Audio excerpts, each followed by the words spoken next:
What's up guys, my name is Siri and I just finished my matriculation in KMKK on 25th May after I finished my last papers in my PSPM 2, which is the physics paper.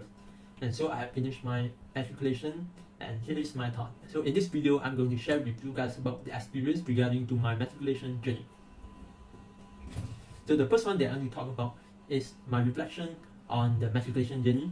So about my feeling, I feel very happy because I have completed the final exam, I have completed my matriculation, and I can finally reunion with my family members. Because in matriculation, you live in asrama, you cannot go back home without the permit of the college. So KMKK is quite an exception because there is a Pulang Bermalam week which allow me to go back home every 3 weeks. But now I can spend my time more with my family members because I have finished my matriculation and I can stay at home before I go to university. So the next thing I want to talk about is the challenges that I face in KMKK. So the main challenges I face is it's quite hard to sleep in the sekolah asrama, and then it's quite hard to sleep because nowadays also due to the hot weather, because of the El Nino, the phenomenon, natural phenomenon, because the weather very hot. And as for the solution, I will put a USB fan on the table and then facing toward me, so it will blow toward me, and then it can cool me down. And I charge the USB fan throughout the night, and I keep charging it. And then the next thing that also caused me hard to sleep is that the table lamp from Dominant is quite very bright.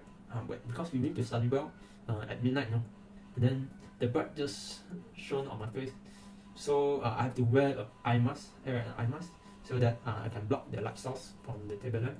And apart from that, I also set up a curtain with using a towel to cover the light source so that I can sleep well. And the next thing is the food there is it's quite the same every day, so it's feel quite bored because the food is like the same every day. So sometimes me and my friend will order food panda from outside secretly, and we have to do it secretly because the college does not allow that. And yeah, ordering is quite a secret. And then for every Saturday is the outing time for boys. Well, for girls, they're outing every Friday. Well, Friday is a weekend in Kedah because I study in KMKK in Kedah State. And then so as for every Saturday, I will go out with my friend and then on board the KTM to Sungai Petani or Alafstar or even Butterworth to Sultanbek Carnival to eat a lot of good things. But that including the non-halal restaurants. And then that's the truth. So there's a four main subject that I took in KMKK. So since I studied in Jurusan and Kejuruteraan, the four main subject is the math, chemistry, physics, and engineering. So math, to me, is never a hard subject to me because I'm very excelled at math, and it's quite easy in Sem 1. It's very easy. As for chemistry, it is quite a challenging subject, where because there's a lot of things that you have to memorize, especially in Sem 2. There's a lot of organic chemistry formula that you have to memorize so that you can understand the question. So without doing any revision or studying, you will not understand the question. And then as for physics, you cannot estimate it because for me, I study engineering physics, which is different from the science physics studied by the science stream student. As for me, it's engineering stream student, so my physics paper is different from the science physics student. And the question is quite application, because engineering you have to apply the knowledge, your physics knowledge. So the question is so tricky that I think I barely score an A in Sem 1 only, but luckily I scored an A in engineering physics. So as for engineering, I took electrical and electronic engineering. So which is one of the 4 branches in engineering. There are 4 branches in engineering in KMKK, which is the basic engineering, EE, civil, and mechanical.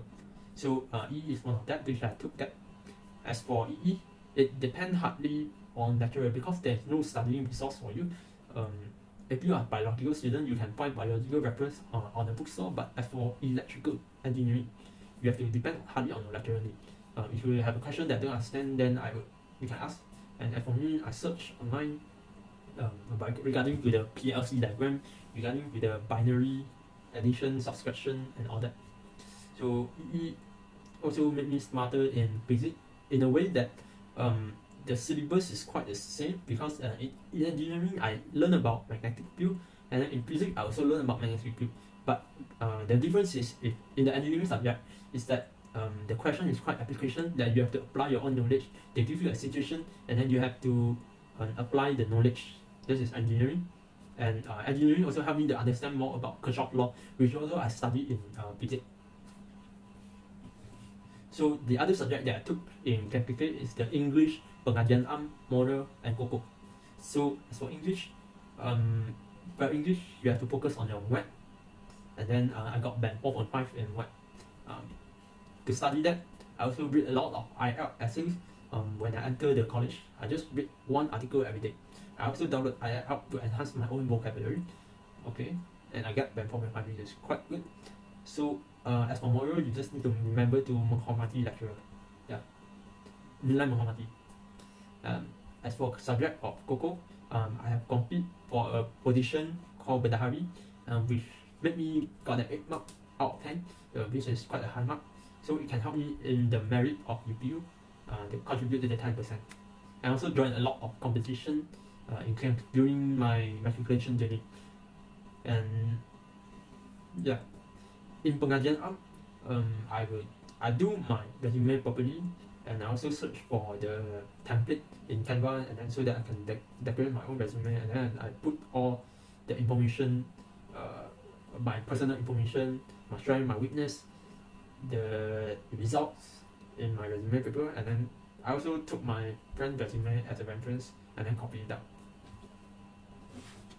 So as for matriculation result, in Sem 1 I got POPET, which is made me really happy, and I also quite expected about that because it's quite easy. But as for engineering physics, I'm very lucky, and I also appreciate that I got A in engineering physics because it's quite hard in Sem 1, the engineering physics. So after the Sem 1, KMKK also held a ceremony to praise the pop letter, which including me. And as for Math, I get 4.5 as I mentioned earlier, and I'm quite frustrated because I'm just 4 points away to get band 5. But anyway, it does not affect much during the university entrance. It just affects the language course that I took in the university only. So it doesn't affect Math, and I don't care about that much. And in Sem 2, the result will be announced on about July, and I can't wait for that. I'm looking forward to the result announcement, and I'm quite confident that I can get popular again. So the next thing I want to talk about is the lesson that I learned during my matriculation journey. So the first one is the importance of time management and discipline. So when you go to matriculation, you are in a sekolah asrama, you don't have any parental control. So you have to plan your study time, plan your entertainment time very well. You just cannot too addict to the game, you know. Like my roommate, he play game every day, and then I can't just stop him to play game, but and then ask him to study more. I just can't. So because there's no parental control, nobody can control you. So you have to plan your time well. My suggestion is you can set your own time. When to when is the time, and when to when is your entertainment time. So the next thing important is the sleep. You have to get enough of sleep in sekolah asrama, you know, because the thing when I enter the country, the thing is I saw that many people, their room is still on even though in midnight, you know. So I think you cannot get enough sleep, so you cannot focus on the next day. This is my mindset. And then sleep well also help you to get planning focus in your during your lecture class. So the third thing important is exercising. So you have to you cannot always just study only. You have to exercising. As for me, I play ping pong, I play badminton, I also play basketball. I also do work out with my friend. So you have to achieve work-life balance. You cannot just study only. You have to go and work out and then join your friend. It can also create a good memory for you. So the last part I want to talk about is the future plan of mine. So in UPU, I have applied for Computer Science as my first choice, and it will be announced on mid-September, and looking forward to it because I can't wait for the uni entrance now, as I have nothing to do now, right? So I also plan a lot of trip. Not I plan. There's a lot of trip planned during this 4 months, from May I think from June to September. I also have a trip to Kota Kinabalu with my matriculation friend. So I have to train well now so that I can be physically good and mentally good. So I cannot pain in during the climb in Kota Kinabalu. And I also have a few family trips to Thailand and Japan. So I'm very excited for the next chapters of my academic journey. So as for the viewers here, you can share your own experience in the comment section below. And in conclusion, I finished my term quickly and I feel very happy because I finished through the exam and I can finally reunited with my family members, and I'm really looking forward to uni address. And I also will not forget my dorm mate in MKK, which including Manganu, Hadith, Haika, Kai, and Fahmi. I will not forget you guys. And then I also will not forget about the gang that I joined in MKK, which including Papat, and the gang that I want to join in the Kota Kinabalu clan. So thanks for watching. Like, subscribe, and leave your comment below.